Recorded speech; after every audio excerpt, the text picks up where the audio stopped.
So today we're going to talk about what happened in Edmonton's real estate market in the month of December. And because it's December, we're going to talk about what happened in the entire year of 2022 in Edmonton's real estate market. All right, so we saw lots of craziness happen this year. Earlier this year, from February to about April, was the height of the market. It was so busy, people could not see straight. You would have not been able to not hear about this because everything was everything was unnatural about what happened this year, and then it started to slow right down in May. So let's start with December and figure out what happened in December and see what kind of market it was. So no big surprise, in the month of December we had less sales, and that's quite normal in December, especially because this is the first year in a few years that we've been able to go back to going on vacations, having parties, all that kind of stuff. So we did see the sales drop month over month and year over year. Now, if you take a look at what new inventory, new listings came on the market in the month of December, we did have less than we did in November, but we had more than it was last year. So last year and the year before, when you compare those markets, it's really difficult because those years were really different and not even typical of historical pattern. So I'm not really worried when I see that. December's market having a little bit more slowdown is not a big surprise. The average days on market was 55, and that was the highest for all of 2022. And again, like I said, no big surprises. Our average days on market prior to our little mini boom used to be anywhere from 60 days-ish. That's kind of where we sat at. So we're still sitting at a better market than we were a few years ago when it was really slow and really a buyer's market. Now, if you take a look at the listing absorption rate, so your odds of selling, how many listings came onto the market versus how many sold, in the month of December, we went down slightly, so not a huge surprise. But when you look at that graph for 2022, you will see the absolute insanity. It wasn't just that us as realtors felt it was literally reality. So in February, we had 97.7% of the listings that were coming on were gone right away. It probably felt like all of them are gone right away. They were gone because of multiple offers. You had to have no conditions. It was a crazy market. Take a look at the next few months. March and April, still really high, the 80s and the 50% odds of selling. And then you start to see May start to peter off. And May typically is actually our busier month.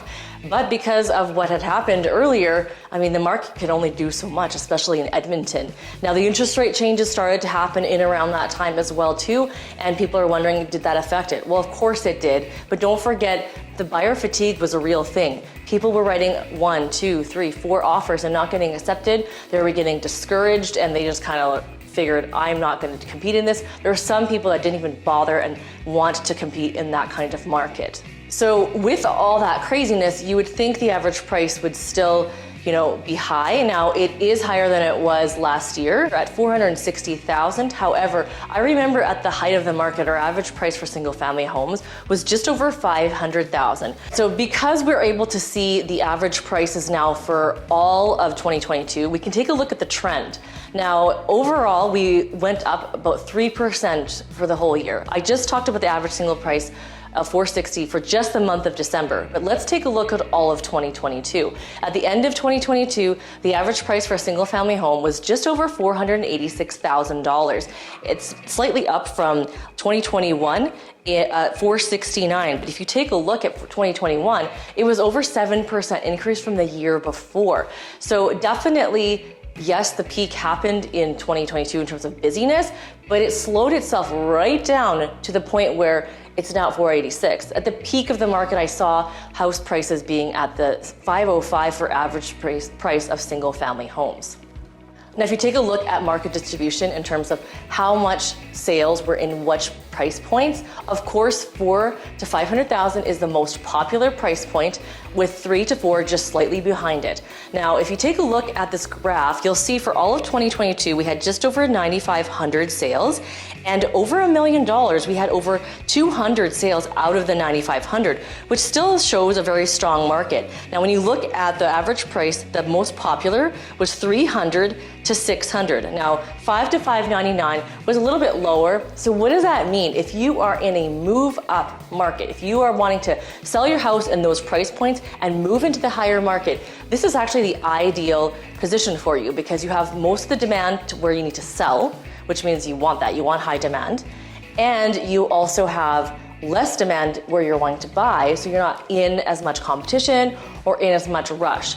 Now, in terms of how much choices you have, that's all dependent on the inventory and the market. So winter is typically slower, which we're seeing right now, even in January. January is a little bit busier than it was in December, and we are seeing an unseasonably warm weather trend right now, so that does affect it. But we are in Edmonton, and we know there's still minus 30, 40 days to come for January and February, and I do suspect when we see those, the market kind of takes a little bit of a slowdown, takes a little while to kind of get back going again.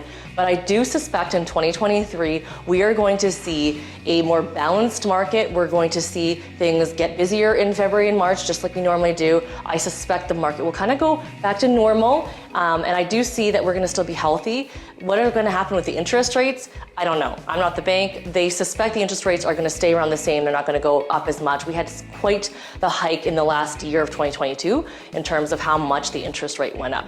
So I am excited for 2023. I think it's going to give our buyers and sellers a more balanced market, so it's not weighted and then you're not so stressed out, because I know that this whole process is already stressful to begin with, and that's where we come in to help you with that.